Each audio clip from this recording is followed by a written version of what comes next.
Giving an overview of the activities of ANSIPA to the development of agriculture in Anambra State, the Executive Director of the agency, Dr. Amobi Ifediora, explained that the agency, as a one-stop shop, played a major role in marketing the state to both international and national, as well as local communities on the business potentials of the state in terms of agriculture, which he noted attracted agriculture and agro-allied business worth over $7 billion. Dr. Ifediora further explained that Linden Integrated Farms, Dell Farms and Josam Farms, among others, are well-articulated ideas to launch Anambra into exportation of rice, vegetables, adding that Dell Farms alone produce the quantity of sorghum supplied to Interfact breweries on Onitsha, thereby putting an end to importation of sorghum from other parts of the country. We've been able to create at least 30,000 jobs within the agricultural sector alone, direct jobs and indirect jobs from the various farms. And that has also been a significant, boost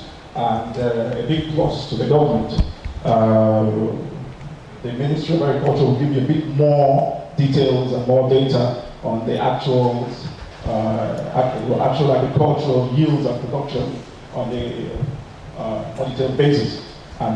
In their separate presentations, the Commissioner for Education, Professor Kate Omenua, and the Senior Special Assistant to the Governor on Fisheries, Mr. Meki Loalo, maintained that her ministry has introduced a program called Education for Employment in Secondary School Curriculum as a way of changing the psyche of the people towards agriculture, adding that the move will strengthen the interest of the students who now do the practical by themselves, especially in aquaculture. They added that the program was organized such that each of the schools have their own area of specialty, like one school being in charge of hatchery, the other growing and another processing, to promote professionalism in them. The key enabler upon which these pillars will have to stand, and the stronger the enabler is, the stronger the pillars be.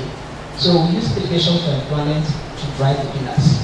That is why we've made a lot of inroads in technical and vocational education. When we talk about the airport, we are setting up and government technical college where that airport is. We've set up plumbing and pipe fitting, and we're setting up welding and fabrication. Then BTE is coming for the accreditation of welding and fabrication, so that when it begins to happen, we'll have local resources that will actually help to create that. Aquaculture and fisheries are stakeholders, as simple as that, not necessarily fish farmers, because the people that process fish are not farmers of fish. The ones that are farmers are the ones that produce the broodstock, they produce the fingerlings, they produce the table fish.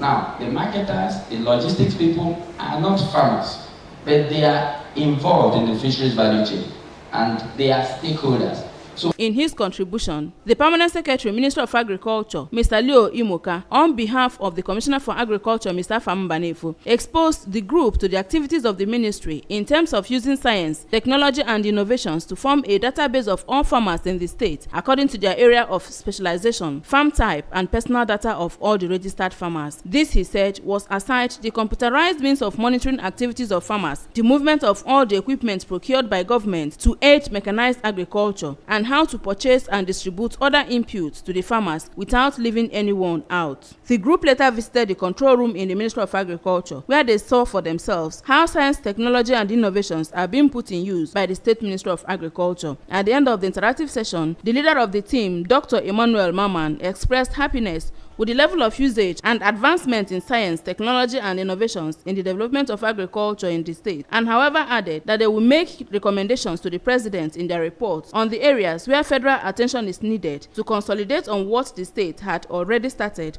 and introduce more programs. You have actually proved that we are very grateful. We have gathered a lot that will help enrich our report.